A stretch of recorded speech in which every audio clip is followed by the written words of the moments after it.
49th GST Council meeting, which just concluded now. Format of the briefing would be, first Honorable Finance Minister will give her brief, followed by there will be the question and answer. So please raise your hand. I will give the chance to everyone. Thank you, ma'am. Please, over to you, ma'am.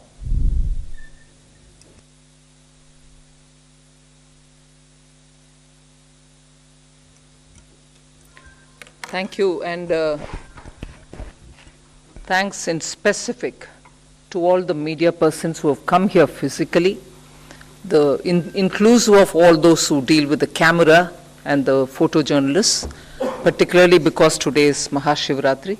But it's quite encouraging to see that you have chosen to come here to cover this event.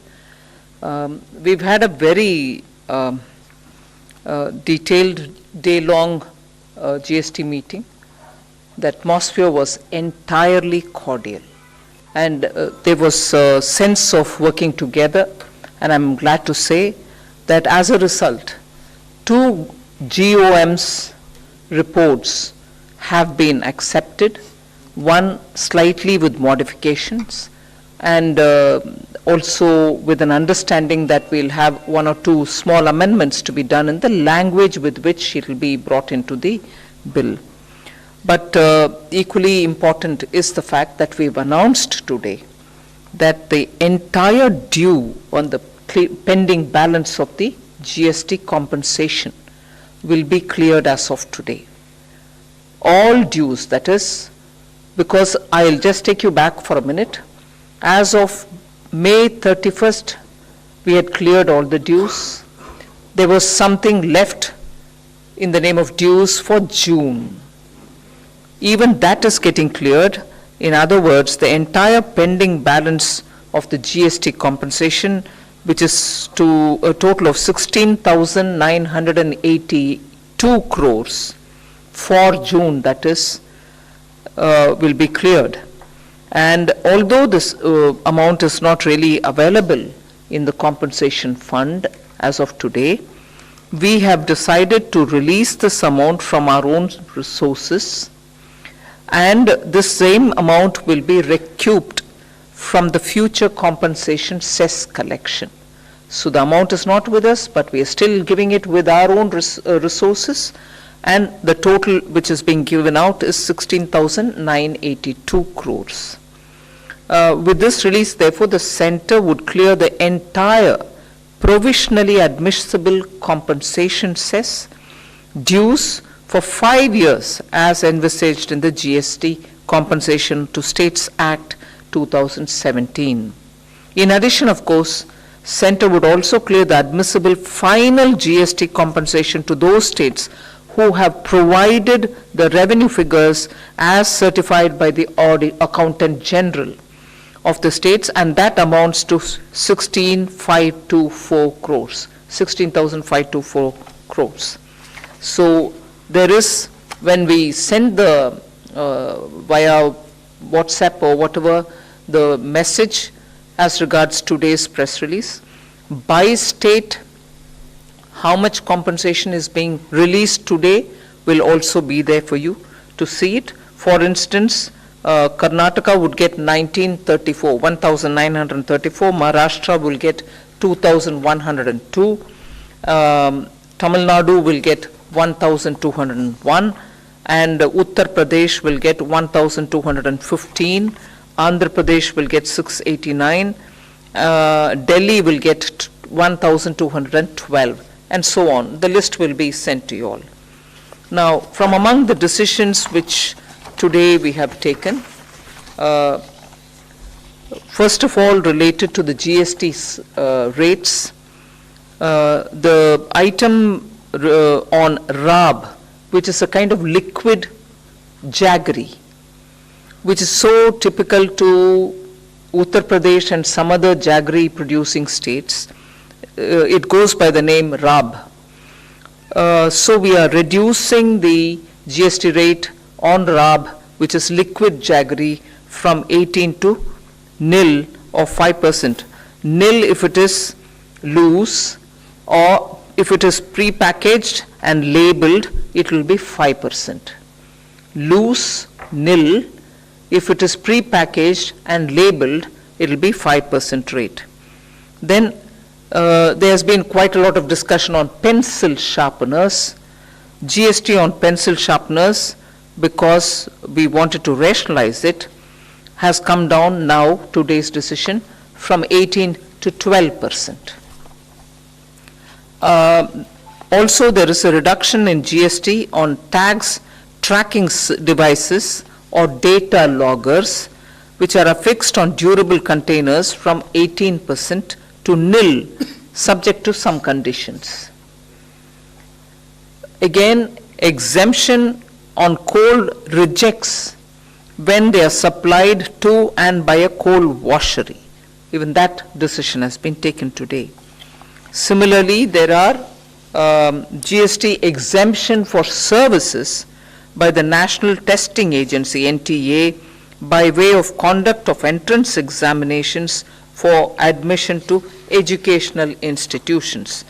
Even that decision has been taken today. There's been a decision also to take to tax services supplied by courts and tribunals under the reverse charge mechanism. There were a few other decisions which have been taken on law and procedure related matters.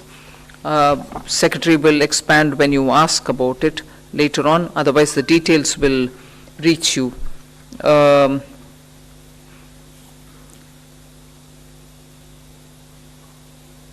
There is a decision today taken on the rationalization of late fee for annual returns. This is registered persons having an aggregate turnover of up to 5 crores in the said financial years, 25 rupees per day, subject to a maximum amount of which will be calculated at the rate of 0.02% of his turnover. So what this is actually mean, that the council has recommended to rationalize late fee for delayed filing of annual returns, particularly the form GSTR 9 for the year 22-23 onwards. The amount, we have actually reduced the amount of such late fee for smaller taxpayers who have an annual turnover of up to 20 crores. Then in the same category, registered persons having an aggregate turnover of more than 5 crores and up to 20 crores in that said financial year, the same thing applies, 50 rupees per day, subject to a maximum of an amount calculated at 0.02% of the turnover. So that is one thing for late fee rationalization that has been taken. There's also amnesty which has been provided in respect of pending returns for GSTR 4 and also GSTR 9 and again for GSTR 10. That will also be explained. There are two GOMs about which I will elaborate. One is the GOM on capacity-based taxation and special composition scheme in certain sectors on GST. That is mostly relating to the pan masala, gutka, chewing tobacco, and so on. So the GOM's recommendation has been taken on board. The other GOM was on the tribunal, establishment of tribunal.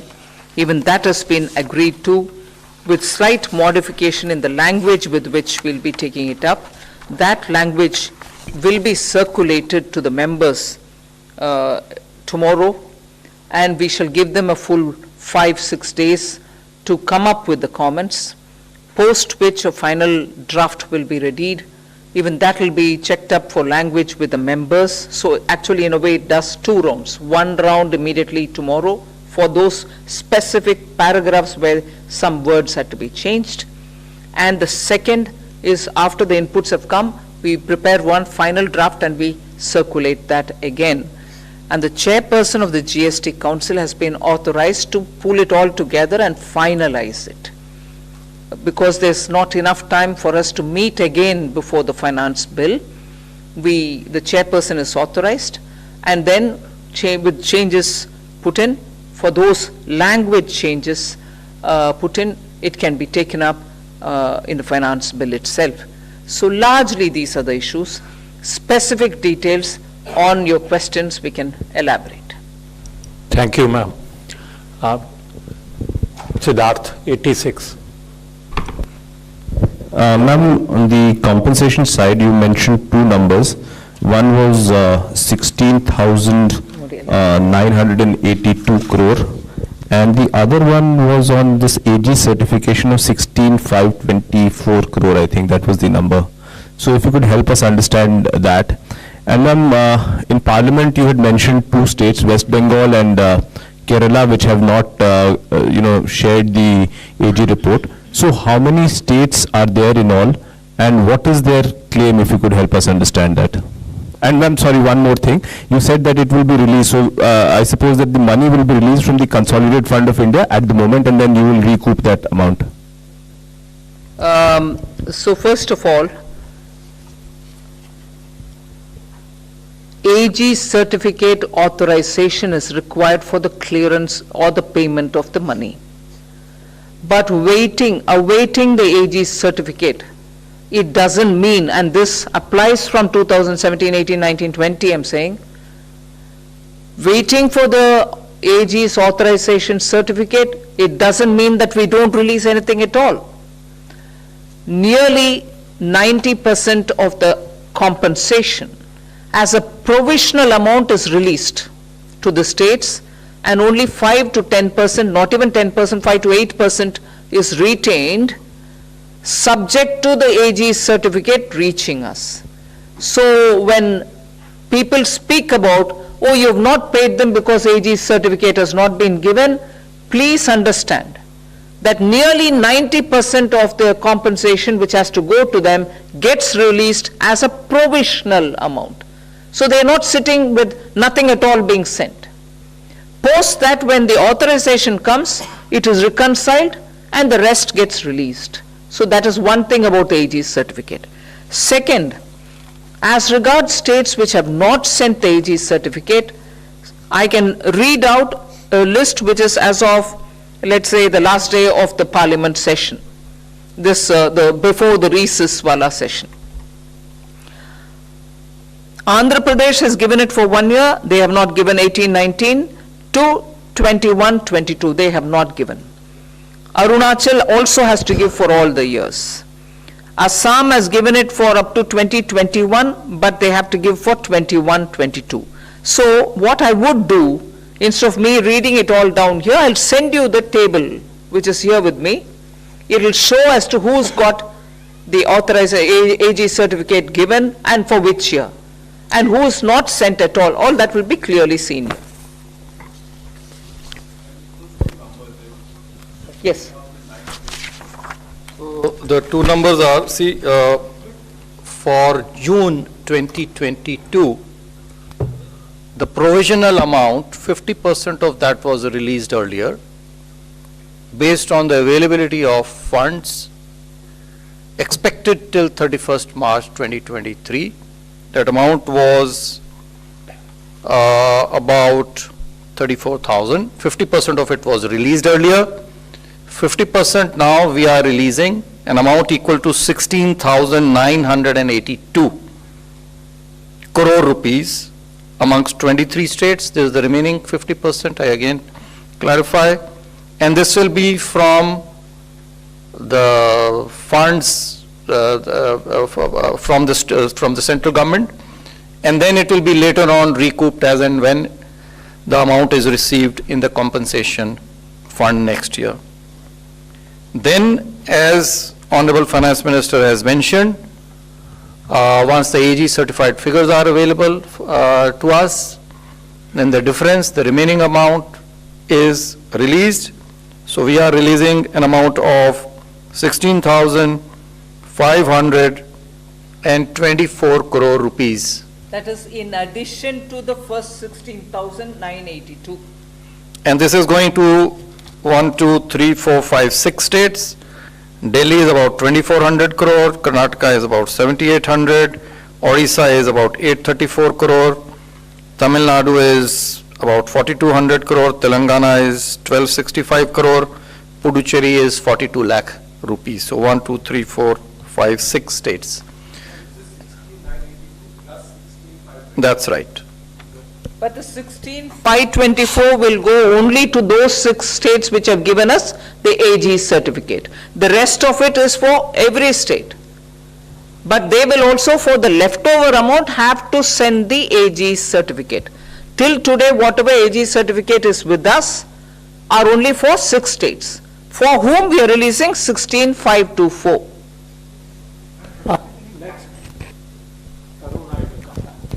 Timsi. Ma'am, Timsi Japuria from CNBC TV 18. The proposal on reducing rates on millet-based health products was also on the agenda. What happened to that? And secondly, there was a discussion in the last GST Council meeting that there will be a reconsideration on the rates for MUVs, whether it should be at par with SUVs or not. Was that taken up? Was that discussed? Where are we? And thirdly, you recently promised industry to consider rates again through Fitment Committee on cement. What is the idea there? Where are we? Is it still to be discussed with the Fitment Committee? Where are we? Please. Yes, clarify. cement has not come to the Fitment Committee yet. Then on the millet related, it was discussed to an extent, but it wasn't, nothing was arrived at because the percentage of millet in the mixed food, ready food that is being discussed about, whether it should be 70%, whether it should be 50% of millet and other things are rest of it. There was some discussion, but nothing was arrived at. We agreed to look at it again. So nothing was discussed on it. On the SUVs, I don't think much progress. Again, on SUV and MUV, the officers committee, which we have the fitment committee, was not able to actually, because time was short. So they have not been able to arrive at any decision. And so there was no recommendation of the fitment committee also for this particular GST council. It will be relooked, it will be looked, and then, it will be presented in the next council meeting. Next, Shashir. Good afternoon, ma'am. Ma'am, since the GMO appellate tribunal, with slight modification in the language that has been accepted, so what are those changes in terms of what the GM recommended and what are the changes which the states have suggested? Can you share some, and what is the timeline for setting up this appellate tribunal? In specific, I'll have Sanjay go into the details. The timeline is because now that this GST Council has agreed, and only those some paragraph language lines will have to be circulated with the states, which we'll do.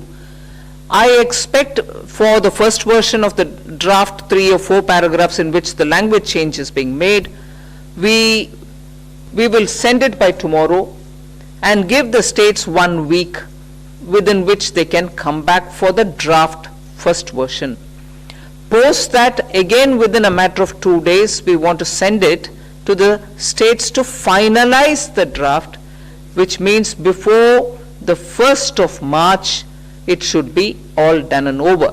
And since the council has authorized the chairperson to conclude based on the inputs which are coming, it should be over and done with by at least the 3rd of March, so that we will be comfortably placed to take it through the finance bill this time. And the details. Let the bill get passed now. Insofar as the tribunals are concerned, the tribunal is concerned, there was, the GM report had recommended, the GM had recommended that there should be one tribunal with a principal bench and as many other benches to be located in the states. So that has been agreed. So there will be one tribunal with a principal bench, small change was suggested regarding the naming of the benches to be renamed as state benches. So this was the major recommendation. The other thing is related to the constitution. The GM had recommended one technical member, 50-50 basis, one from 50% from the state and 50% from the center, plus one judicial member. So there was a discussion, and the modification suggested is that we can have 2+2. However, the decision making will be only with at most 1+1 or less than 1.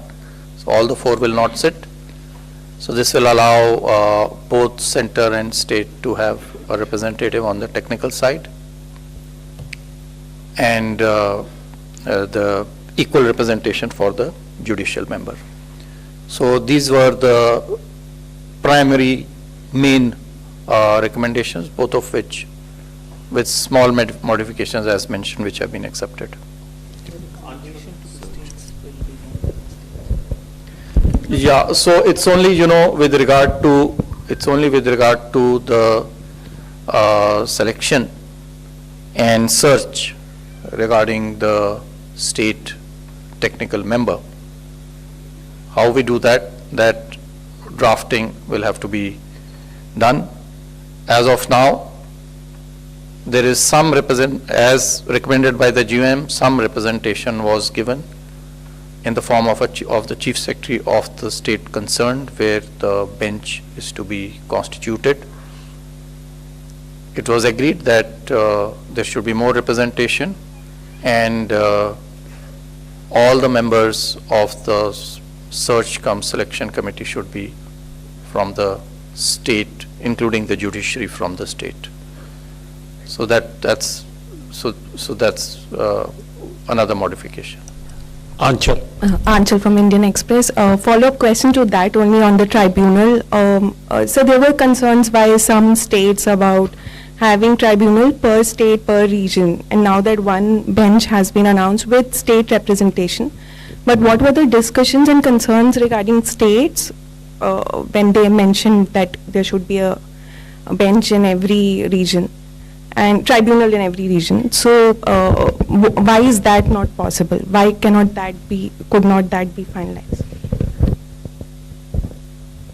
Actually, the chair of the GOM, the Deputy Chief Minister of Haryana, had explained what is the advantage of having one tribunal with a primary bench being in Delhi and the states having the benches of this tribunal, and also making sure, after discussion we did come to the point of the states having their member, the technical member also come in, states representation through the Chief Secretary who will be in the selection committee will be adequately taken care of. Not only the Chief Secretary, but also one other, either additional secretary or a secretary from the state would also be part of the selection committee of appointing